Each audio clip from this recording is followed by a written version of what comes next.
voir l'utilisation des propriétés des enzymes en médecine. Les enzymes, ce sont des molécules qui sont synthétisées à l'intérieur des cellules, mais qui peuvent être libérées de manière physiologique dans la circulation sanguine. On retrouvera donc une quantité d'enzymes dans le sang à l'état physiologique, et ceci à des taux qui sont plus ou moins constants. Maintenant, dans une situation pathologique, on va voir une lyse cellulaire. Donc les enzymes qui étaient présentes à l'intérieur de la cellule vont être libérées dans le sang. Donc les taux qui étaient à peu près constants vont se voir augmenter.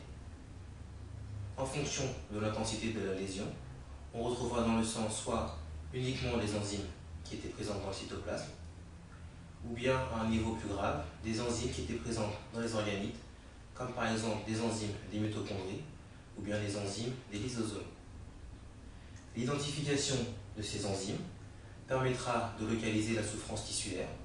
Si par exemple on retrouve dans le sang un taux élevé de lipase, on saura que la souffrance se trouve au niveau du pancréas. Ces enzymes qui ont été libérées dans le sang vont ensuite être détruites et éliminées, ce qui nous permettra de suivre l'évolution de la maladie. On va maintenant voir la notion d'isoenzyme. Un isoenzyme, c'est la variété moléculaire d'une enzyme. Ce sont en fait plusieurs enzymes qui catalysent la même réaction. Si on prend cette réaction-là, la créatine en présence d'ATP va donner de la créatine phosphate plus de l'ADP. L'enzyme qui catalyse cette réaction, c'est la créatine kinase.